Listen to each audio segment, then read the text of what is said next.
Od kilku miesięcy świat żyje groźbą rosyjskiej inwazji na Ukrainę. To zagrożenie jest oczywiście jednym z elementów współczesnej rozgrywki mocarstw, ale aby zrozumieć, do czego dąży Moskwa i dlaczego nie odpuści ona Ukrainy, musimy cofnąć się w czasie. 12 lipca 2021 roku na oficjalnej stronie Kremla ukazał się artykuł Władimira Putina pod tytułem o historycznej jedności Rosjan i Ukraińców. W tym tekście prezydent Rosji przedstawił pogląd, iż przed czasami sowieckimi w ogóle nie było odrębnego od Rosjan narodu ukraińskiego. Ukraina z kolei powinna być wdzięczna Rosji, że w ogóle istnieje i mimo obecnych sporów kraje te łączy nierozerwalna więź. Putin stwierdził ponadto, że Zachód chce uczynić z Ukrainy antyrosję, czyli rusofobiczny twór będący protektoratem zachodnich mocarstw. Z kolei Moskwa nie może pozwolić, by jej historyczne ziemie i żyjący tam bliscy jej ludzie zostali wykorzystani przeciwko Rosji. Artykuł ten wywołał duże oburzenie na Ukrainie. Prezydent Putin przedstawił jednak nic innego jak rosyjski punkt widzenia na wspólne dzieje. Podobne poglądy formułowano już w XIX i na początku XX wieku. Przykładowo Andrzej Strożenko w 1918 roku w broszurze Mała Rosja czy Ukraina twierdził, że naród ukraiński został wykreowany sztucznie przez Polaków, którzy dążą do odbudowy Wielkiej Polski. W rzeczywistości to Rosja i Ukraina powołują się na dziedzictwo średniowiecznej Rusi Kijowskiej, Włodzimierza Wielkiego i Jarosława Mądrego.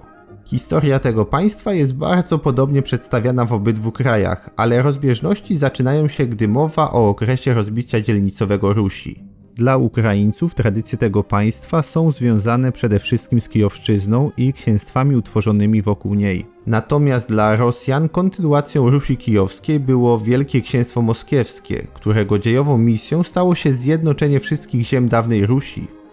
Jak pisał prezydent Putin: historia zdecydowała, że to Moskwa stała się centrum zjednoczenia, które kontynuowało tradycje dawnej ruskiej państwowości. Książęta moskiewscy, potomkowie księcia Aleksandra Newskiego, zrzucili zewnętrzne jarzmo, zaczęli zbierać historyczne ziemie ruskie. Już w XVI wieku Moskwa przejęła także nazwę, która miała jednoznacznie utożsamiać ją z dawnym państwem Włodzimierza Wielkiego. W jednoczeniu ziem ruskich miała jednak konkurenta. Było to Wielkie Księstwo Litewskie, w którego granicach w XV wieku znalazła się znaczna część terytorium dzisiejszej Ukrainy. Władcy Litwy również korzystali z retoryki historycznego dziedzictwa Rusi Kijowskiej, a zajmowanie terytoriów ruskich nie doprowadziło do lituanizacji tych ziem, a wręcz przeciwnie, to na Litwie zaczęto przyjmować język i zwyczaje ruskie. W 1569 roku wraz z zawarciem Unii Lubelskiej w Europie Wschodniej hegemonem stała się Rzeczpospolita, która do połowy XVII wieku skutecznie hamowała wszelkie próby moskiewskiej ekspansji. To spowodowało, że ziemie ruskie w granicach Rzeczpospolitej znalazły się w kręgu kultury europejskiej. Natomiast te w obrębie Moskwy objął despotyczny ustrój będący skutkiem długiego podporządkowania tego kraju Tatarom. Przełomowym momentem stało się zawarcie w styczniu 1654 roku układu Perejasławskiego, w którym to zbuntowani przeciw Rzeczpospolitej kozacy oddali się pod protekcję cara. Dla hetmana wojsk zaporowskich Bohdana Chmielnickiego miało to być wyłącznie tymczasowe wsparcie, natomiast dla Rosji okazja do powrotu do idei zbierania ziem ruskich. Początek wojny wydawał się dla Moskwy obiecujący. W 1655 roku armia moskiewska zajęła niemal całą Litwę, a car Aleksy ogłosił się wielkim księciem litewskim i myślał nawet o polskiej koronie. Ostatecznie na podstawie rozejmu andruszowskiego z 1667 roku Rosja musiała się zadowolić Smoleńszczyzną, ziemią siewierską i czernichowską, czyli terenami, które utraciła pół wieku wcześniej, a także Zadnieprzem, czyli należącą dotąd do korony lewobrzeżną częścią Ukrainy. Od Rzeczpospolitej oderwano także Zaporoże, z którego uczyniono polsko-rosyjskie kondominium. Układ ten został zawarty jedynie na 13,5 roku i nie dawał jeszcze gwarancji trwałości, ale w 1686 roku wraz z podpisaniem Wieczystego Pokoju, który od nazwiska głównego polskiego negocjatora zyskał nazwę Traktatu Grzymałtowskiego, Rosji udało się przypieczętować te granice i przyłączyć do siebie całe Zaporoże. Była to niezwykle ważna geopolityczna zmiana, otwierająca państwu carów drogę do ekspansji w głąb kontynentu. Rosja była bowiem odtąd mocno oparta na Dnieprze i z ważnymi przyczółkami na prawym jej brzegu. Dotychczas ta ogromna rzeka stanowiła naturalną barierę wewnątrz Rzeczpospolitej przed atakiem ze wschodu. Teraz Moskwa miała już otwartą drogę agresji na zachód.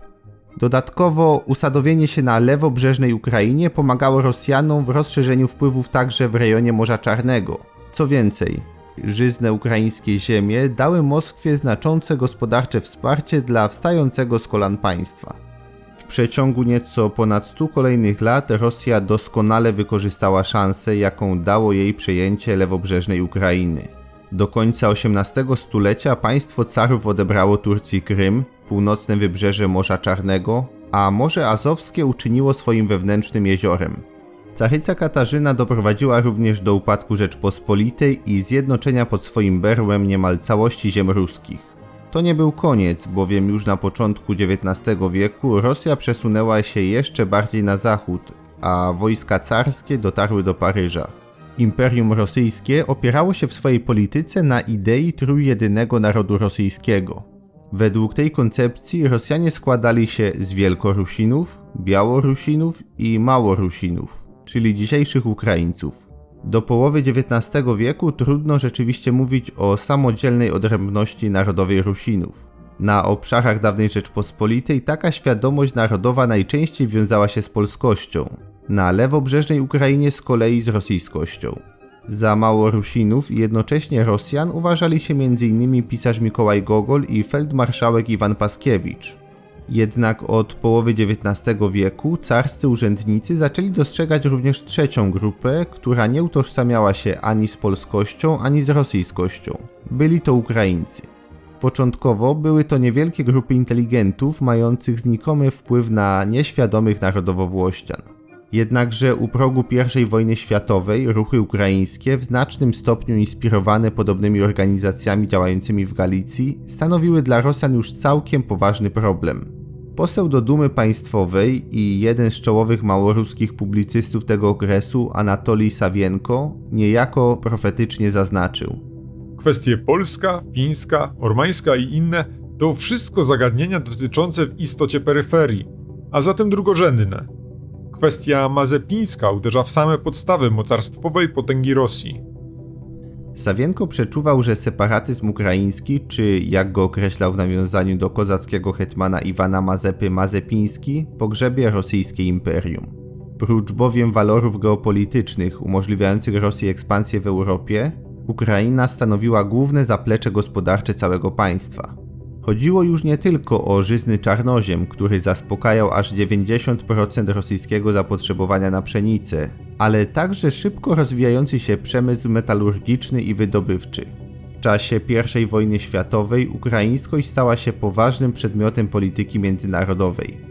Państwa centralne po zajęciu znacznej części Ukrainy postanowiły stworzyć tu marionetkowe państwo, będące dostarczycielem płodów rolnych, rynkiem zbytu i jednym z buforów oddzielających od Rosji. Niemcy wiedziały, że odbierając Rosji Ukrainę, zamkną jej drogę do ekspansji na zachód. Lecz nawet przy pomocy Austro-Węgier nie były w stanie samodzielnie utrzymywać tej flanki, dlatego zamierzano stworzyć państwo i armię ukraińską, która będzie bronić tej ziemi i jednocześnie wesprze ich interesy. Przegrana państw centralnych udaremniła jednak ten plan. Rosja pogrążyła się w rewolucji, a następnie w wojnie domowej, a na Ukrainie zapanował chaos. To geopolityczne zamieszanie postanowiła wykorzystać również Polska. Mimo że jeszcze w 1919 roku Rzeczpospolita walczyła z Ukraińską Republiką Ludową na terenie Wołynia i wschodniej Galicji, to w kwietniu 1920 roku został zawarty polsko-ukraiński sojusz. Józef Piłsudski pragnął utworzenia nad Dnieprem państwa ukraińskiego, które byłoby połączone z Polską związkami politycznymi i gospodarczymi, a jednocześnie stanowiłoby bufor przed Rosją. Najważniejsze było jednak oderwanie Ukrainy spod wpływów Kremla, co miało zamknąć Rosję w granicach z pierwszej połowy XVII wieku i tym samym pozbawić ją mocarstwowego statusu. Naczelnik sądził, że z tego względu atakując Kijów zetrze się z głównymi siłami bolszewickimi na południu. Nie wierzył, że Sowieci tak łatwo oddadzą ukraińską stolicę. I tu się przeliczył. Armia Czerwona bez walki oddała miasto, a kilka tygodni później ruszyła z kontrofensywą. Ostatecznie Rzeczpospolita i Sowieci dokonali 18 marca 1921 roku w traktacie pokojowym w Rydze podziału Ukrainy. Galicja Wschodnia i Wołyń znalazły się po stronie polskiej, natomiast pozostała część weszła w skład Ukraińskiej Republiki Sowieckiej. Współcześnie na Ukrainie zwraca się uwagę, że za każdym razem, kiedy Polacy i Rosjanie dzielą się ukraińskimi ziemiami, to w następnym kroku sama Polska staje się ofiarą takiego podziału. Nieco bowiem ponad 100 lat po traktacie Grzymałtowskiego doszło do trzeciego rozbioru Rzeczpospolitej, a w 18 lat po traktacie ryskim Niemcy i Sowieci napadli na Polskę. W czasach sowieckich przywrócono geopolityczny porządek z XIX wieku, rozszerzając nawet wpływy Moskwy w Europie Środkowej. Bolszewicy jednak zerwali z koncepcją trójjedynego narodu rosyjskiego i początkowo nawet wspierali budzenie ukraińskiej świadomości narodowej. Z tą polityką zerwano w latach 30., czego skutkiem było m.in. wywołanie ludobójczego wielkiego głodu na sowieckiej Ukrainie. Niemniej po II wojnie światowej Ukraińska Republika Sowiecka została powiększona m.in. o dawne polskie ziemie, a w 1954 roku dołączono do niej również Krym. Kolejny punkt zwrotny nastąpił w 1991 roku wraz z rozpadem Związku Sowieckiego. Ukraina, która dotąd była jedną z największych i najważniejszych sowieckich republik, stała się niepodległym państwem. Co więcej, odziedziczyła po czasach sowieckich wspomniane spore terytorium, potężny przemysł, a nawet 5000 głowic jądrowych. Dawało to temu państwu podstawy, by stać się w krótkim czasie jednym z najważniejszych europejskich graczy. Władze na Kremlu ani myślały na to pozwalać, a inne światowe potęgi nie zamierzały ułatwiać tego zadania Ukrainie. W 1994 roku w tzw. Memorandum Budapesztańskim Kijów w zamian za mgliste gwarancje bezpieczeństwa ze strony Stanów Zjednoczonych, Wielkiej Brytanii i Rosji pozbył się na rzecz tej ostatniej swojego arsenału jądrowego. Nasz południowo-wschodni sąsiad pozostawał także częścią wspólnoty niepodległych państw, grupującej większość dawnych republik sowieckich, co miało zapewnić rosyjską dominację na tym obszarze. Na Ukrainie jednak co jakiś czas dawało sobie znać tendencje prozachodnie. Dotyczyło to zwłaszcza tych regionów, które znajdowały się najdłużej pod wpływami Rzeczpospolitej. W 2004 roku wybuchła pomarańczowa rewolucja, która doprowadziła do władzy prozachodniego Wiktora Juszczenkę. Jednak jego rywal Wiktor Janukowycz, reprezentujący zdecydowanie bardziej prorosyjski kierunek, został prezydentem już w następnej kadencji. Za jego prezydentury Kijów nie był jednak jednoznacznie prokremlowski, lecz długo balansował między wschodem a zachodem. Z jednej strony prowadzono negocjacje z Moskwą na temat dołączenia do projektu Unii Euroazjatyckiej, z drugiej nad zawarciem umowy stowarzyszeniowej z Unią Europejską. Ostateczna odmowa podpisania tego drugiego dokumentu przez prezydenta Ukrainy doprowadziła do wybuchu protestów, które zyskały nazwę Rewolucji Godności. W lutym 2014 roku Janukowycz w jej wyniku stracił władzę i uciekł do Rosji, a rządy przejęła prozachodnia opozycja. Reakcją Rosji było najpierw zajęcie Krymu, a następnie oderwanie przy pomocy kontrolowanych grup separatystycznych fragmentów obwodu donieckiego i ługańskiego. Od tego czasu na tym obszarze ciągle tli się konflikt zbrojny, który co jakiś czas ulega zaostrzeniu. Nie trudno zauważyć, że od 1991 roku wpływy rosyjskie na Ukrainie ulegają stopniowemu osłabieniu, a odzyskanie przez Rosję kontroli nad tym krajem wydaje się zadaniem trudniejszym niż kiedykolwiek. Trwająca wojna ukraińsko-rosyjska doprowadziła do gwałtownego wzrostu świadomości narodowej Ukraińców, a także do niechęci wobec Rosji i jednoczesnego poparcia dla integracji z Unią Europejską i NATO. Z przeprowadzonego przez Kijowski Międzynarodowy Instytut Socjologiczny badania wynika, że w ciągu ostatnich 2 lat zdecydowanie zmalała liczba Ukraińców, którzy pozytywnie postrzegają Rosję. Jeszcze w lutym 2019 roku było ich 57%. 2 lata później było to już 41%.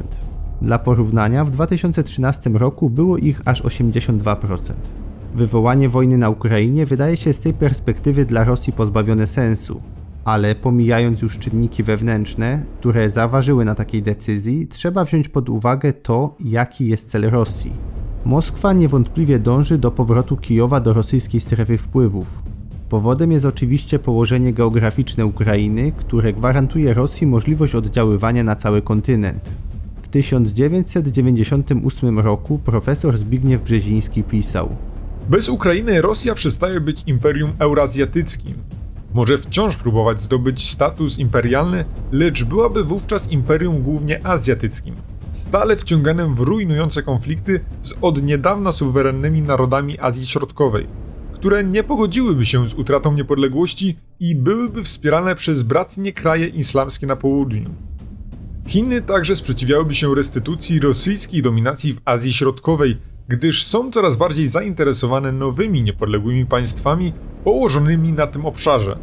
Jeżeli jednak Moskwa ponownie zdobędzie władzę nad Ukrainą wraz z 52 milionami jej obywateli, ogromnymi bogactwami naturalnymi oraz dostępem do Morza Czarnego, automatycznie odzyska możliwość stania się potężnym imperium spinającym Europę i Azję.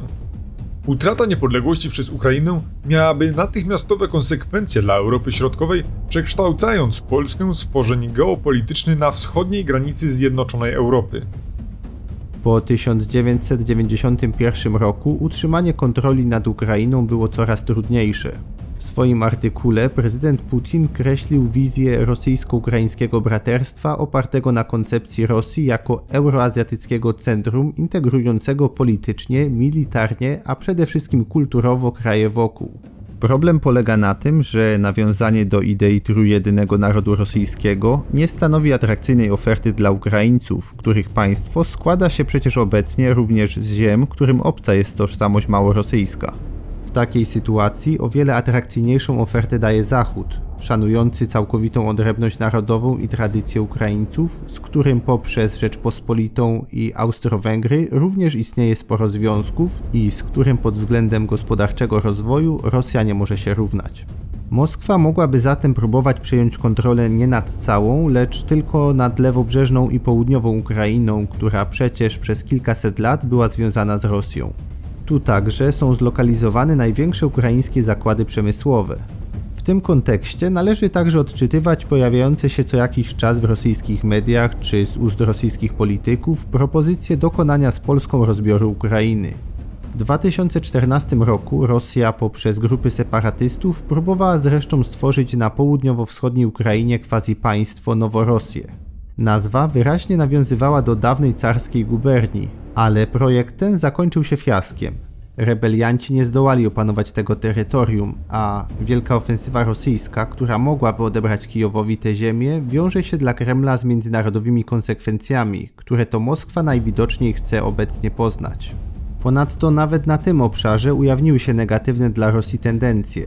Z przeprowadzonego po ukazaniu się artykułu Władimira Putina badania wynika, że wśród wiernych ukraińskiej cerkwi prawosławnej Patriarchatu Moskiewskiego, czyli grupy postrzegane jako najbardziej prorosyjska, tylko nieco ponad 60% badanych podziela tezę prezydenta Rosji o tym, że Rosjanie i Ukraińcy to jeden naród, który należy do jednej historycznej i duchowej przestrzeni. Dlatego w takiej sytuacji rosyjskim priorytetem jest przede wszystkim wstrzymanie integracji Ukrainy z Zachodem. Ciągle trwający konflikt na Ukrainie zniechęca wiele państw do poparcia akcesji Kijowa do Unii Europejskiej i NATO, a jednocześnie spowalnia ukraińską gospodarkę. W ten sposób Rosja osiąga swoje cele minimum, gdyż silne usadowienie Ukrainy w strukturach Zachodu byłoby z rosyjskiej perspektywy geopolityczną katastrofą. O ile jeszcze 35 lat temu NATO kończyło się na Niemczech Zachodnich, to obecnie dochodzi do Bugu i państw bałtyckich, a włączenie w swoje struktury Ukrainy spowodowałoby, że już znaczna część rosyjskiej granicy zachodniej byłaby granicą z postrzeganym jako wrogo nastawionym sojuszem. Ponadto ewentualny sukces gospodarczy i udana transformacja Ukrainy na modłę zachodnią budzi na Kremlu obawy przed pojawieniem się tendencji do takich zmian w samej Rosji. Skoro bowiem taka transformacja jest możliwa w kolebce Rusi Kijowskiej, to dlaczego nie nad Wołgą? Takie myślenie wprost zagraża obecnej rosyjskiej władzy. W tym kontekście cele Rosji wydają się na tym etapie obroną dotychczasowych pozycji i zapobieżeniem dalszej degradacji. Zwróćmy uwagę na pewną analogię. Upadek Związku Sowieckiego jest dla Rosji tym, czym dla Rzeczpospolitej był układ peryjasławski. rozpoczęciem stopniowej utraty wpływów w tej części Europy. Rosja, podobnie jak niegdyś Rzeczpospolita, próbuje przynajmniej ten proces zahamować, ale wyraźnie widać, że od 1991 roku wystąpił pod tym względem wyraźny regres. W tych warunkach pożądaną dla Rosji sytuacją mogłoby być to, co udało się Moskwie osiągnąć w Azji Środkowej. Jak wynika z raportów Ośrodka Studiów Wschodnich i Warsaw Institute, w tym regionie w obliczu dominacji Chin Rosjanie doszli do porozumienia w sprawie podziału stref wpływów. Dawne republiki sowieckie są tu rządzone przez władze przychylne Moskwie, ale gospodarczo to Pekin jest tu głównym rozgrywającym. Taki lub inny podział wpływów na Ukrainie między Zachodem a Rosją mógłby zapewnić osiągnięcie rosyjskich celów minimum. Groźba użycia siły, czy nawet jej ograniczone użycie jest tu tylko instrumentem, by wymóc ustalenie nowego statusu Ukrainy. A co w przyszłości? To już zależy od wyniku rywalizacji między Chinami a Stanami Zjednoczonymi. Jeśli przegrają Pekin, to jak wieszczył Zbigniew Brzeziński, Rosja zwróci się w stronę Azji. Jeśli Waszyngton, to czeka nas kolejna rewizja układów w Europie Środkowej i Wschodniej. Chyba że narastające od lat wewnętrzne problemy uniemożliwią w końcu Moskwie realizację jej imperialnych ambicji.